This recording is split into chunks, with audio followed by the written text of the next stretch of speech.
Et salut tout le monde, c'est FunGX, la seule chaîne qui respire. Et aujourd'hui on se retrouve pour une toute nouvelle vidéo assez spéciale où aujourd'hui je vais vous présenter donc une config qui se retrouve dans les alentours de 3500 euros, 3600 grand maximum. Cette config sera présentée chez le revendeur LDLC. Mais vous retrouverez vos composants beaucoup moins chers en sélectionnant la marque de vos composants et la référence chez Idealo ou autre comparateur de prix. Voilà. Donc ce que je vous propose, c'est qu'on se retrouve tout de suite après la petite intro.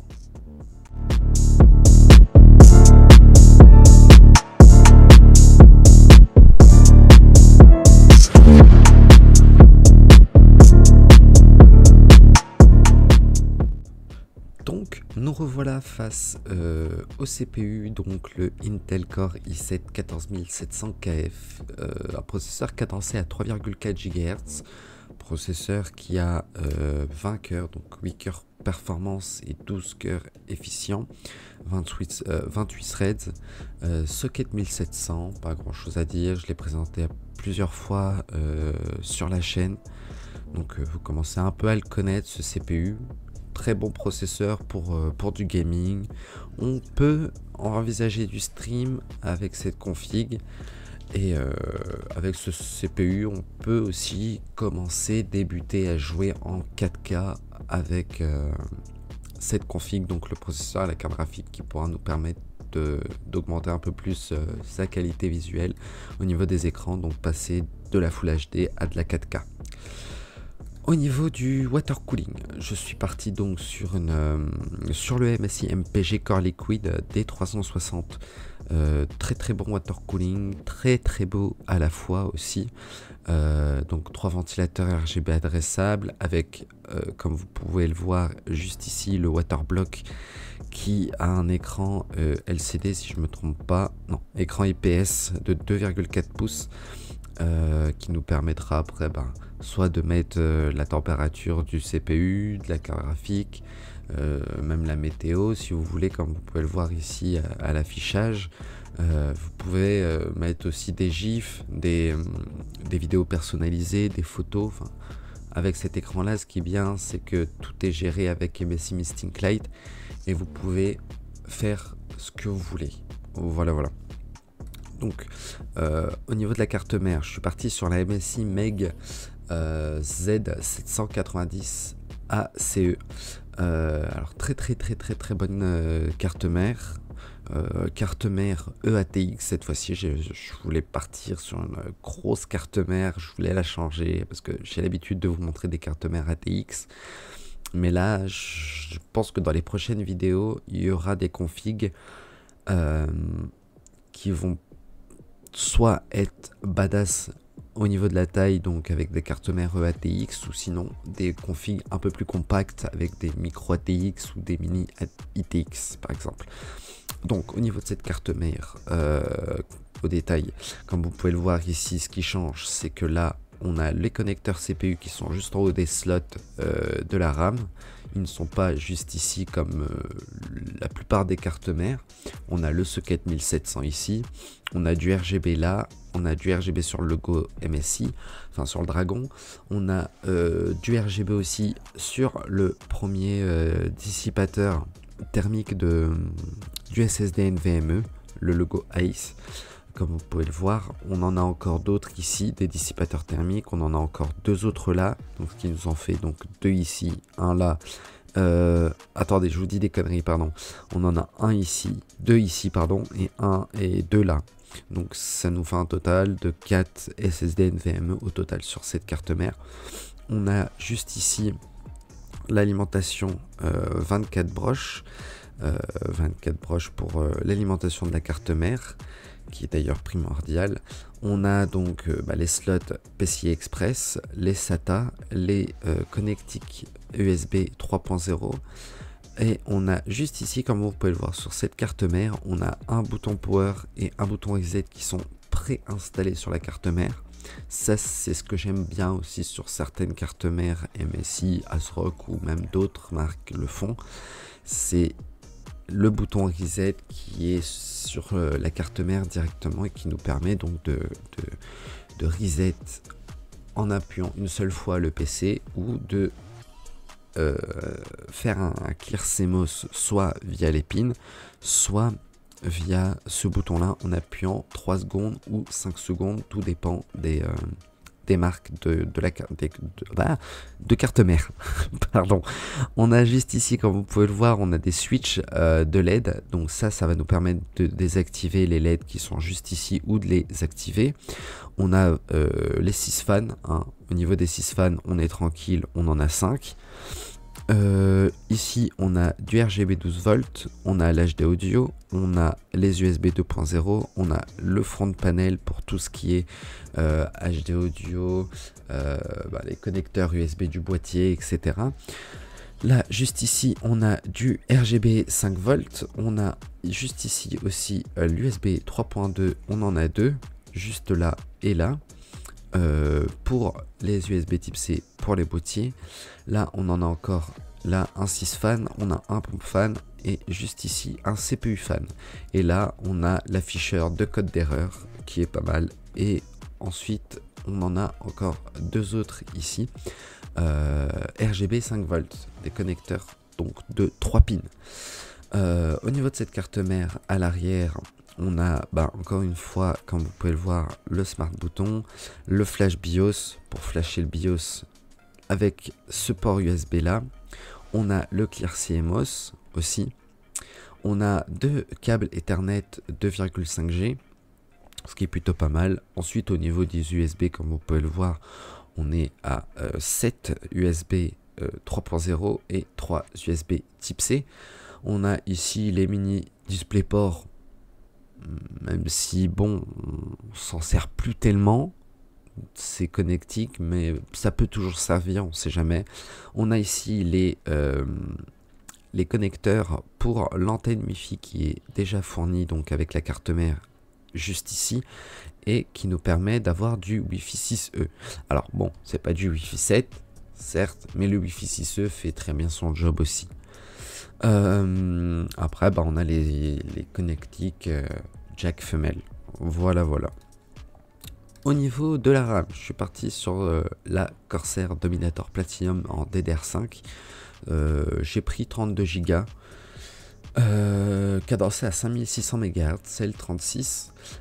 Pas grand chose à dire sur cette carte, sur ces barrettes de RAM, sur ce kit, à part qu'ils sont gérables avec Corsair iQ.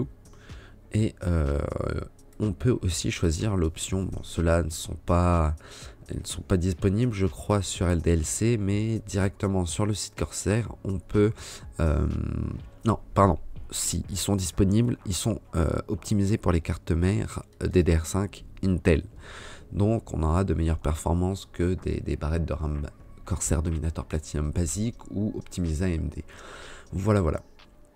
Au niveau du GPU, je suis parti sur une 4070 Ti Super de chez MSI, une Gaming X Slim, vous avez rien entendu, d'accord. Donc c'est une carte graphique qui a 16 Go de VRAM, GDDR6X, on a un HDMI, 3 DisplayPort, du DLSS 3, un PCI Express bien évidemment pour connecter la carte graphique, la connecter à la carte mère. On a donc, comme vous pouvez le voir, l'HDMI, les 3 DisplayPort, une backplate en métal juste en haut. On a un petit peu de RGB ici et on a le connecteur 12 VHPWR juste ici, la nouvelle fameuse connectique de chez Nvidia. Ils ont décidé de passer leur carte graphique sur une nouvelle connectique en PCI Express 16 broches en 12 VHPWR, comme vous pouvez le voir juste ici. Avant on était en PCI Express, c'était pas plus mal. Après, pourquoi pas, maintenant il y a des alignements qui sont faites, qui préfournit le câble. Il y a des cartes graphiques aussi, comme chez Gigabyte par exemple, les Aorus et tout ça, il nous fournit aussi un câble en plus dans le carton de la carte graphique. Alors soit ils nous fournissent un câble, soit ils nous fournissent un sorte d'adaptateur PCI Express vers enfin le 12 VHPWR. Ça dépend des marques. Moi je sais que pour ma 3060 on est encore en PCI Express, non pas en 12 VHPWR, mais je compte pas tarder à changer ma carte graphique et je pense que je vais devoir opter pour une 4000 sans doute. Donc ce qui fait que ça va me faire changer enfin pas d'alimentation mais de connectique au niveau de la carte graphique, car j'ai une alimentation qui a le câble fourni dans le bundle. Au niveau du SSD, j'ai pris un Crucial P3 de 2 Tera version bulk, PCI 3.0, 4X, pas grand chose à dire dessus, hein. Sobre, noir et blanc, SSD de 2 Tera. Au niveau de l'écriture, pareil, comme vous pouvez le voir, 3500 de lecture et 3000 en écriture. Donc voilà. Et au niveau du boîtier, je vous ai sélectionné une petite masterclass, le MSI Meg Prospect 700R. Comme vous pouvez le voir, c'est un boîtier qui est fourni avec 3 ventilateurs à l'avant et un ventilateur à l'arrière qui sont RGB adressables. On a ici toutes l'arrière, l'emplacement pour l'alimentation, la plaque IO Shield, la carte graphique, etc. On a à l'arrière pas grand chose, des petites ouvertures d'aération ici. À l'avant c'est du verre trempé. Et comme vous pouvez le voir ici, on a un petit écran tactile en fait qui nous permet de gérer les couleurs, le RGB. Pareil, on peut modifier l'écran. C'est du LED tactile et c'est un écran de 4,3 pouces qui nous permet aussi d'être modifié directement avec l'application MSI Misting Lite.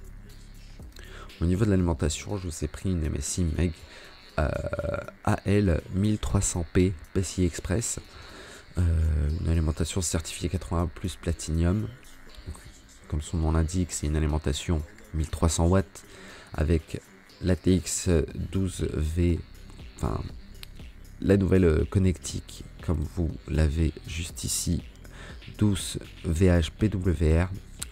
C'est une alimentation 100% modulaire. À l'arrière, comme vous pouvez le voir, on a ici le 12 VHPWR, les PCI Express ici, on a du SATA et du Molex, l'ATX 24 broches, les connecteurs CPU et on a d'autres connecteurs PCI Express. Donc toutes les connectiques PCI Express sont ici. De toute façon tout est indiqué et encadré. Et on a là les CPU, l'ATX 24 pins, le SATA et les Molex et le 12 VHPWR. Alors, tant qu'on parle de l'alimentation, j'en profite car j'ai cette question qui revient beaucoup. Est-ce que y a un sens déjà dans les connectiques?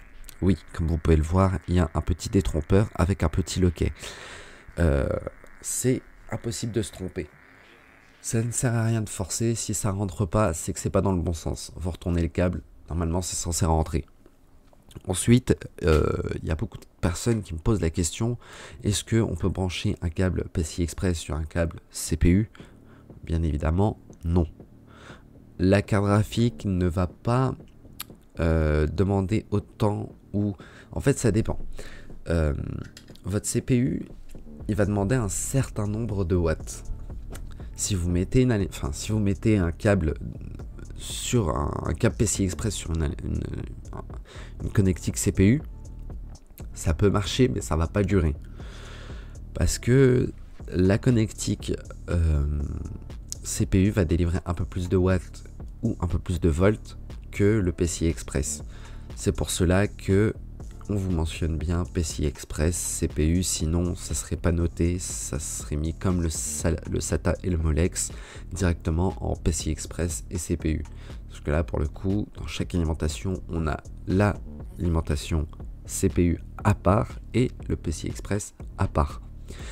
Et aussi je reviens sur le SATA et Molex, donc j'ai quasiment répondu à votre question. Le SATA et Molex, on me pose souvent la question, est-ce que y a un sens, les SATA c'est en haut ou les Molex c'est en bas? Alors non, Si vous mettez un SATA ici et un autre SATA là et un Molex là et un Molex là, c'est pas grave, ça va pas changer ou ça va pas dégrader les perfs de votre alimentation ou autre. Ça c'est fait pour, comme vous pouvez le voir, c'est marqué SATA et Molex, sinon vous auriez eu un petit cadrage encore une fois avec SATA d'un côté et Molex de l'autre. Oh voilà. Donc voilà les petits potes, c'est la fin de cette vidéo. J'espère qu'elle vous aura plu. N'hésitez pas à liker, commenter, partager, ça me ferait énormément plaisir. N'oubliez pas de vous abonner si ce n'est pas encore fait. L'espace commentaire est rien que pour vous. Si vous avez des questions, n'hésitez pas aussi à rejoindre mon serveur Discord. Je pourrais y répondre avec grand plaisir. Il y a pour l'instant, je suis Tech Helpers. Si vous avez des demandes sur votre config, votre setup, que ce soit périphérique, composant ou autre, n'hésitez pas, le serveur Discord est là pour ça. Et je me ferai un grand plaisir de répondre à vos demandes ou de vous conseiller des composants ou des périphériques. Voilà. C'était FunGX et moi, je vous dis ciao et à une prochaine vidéo.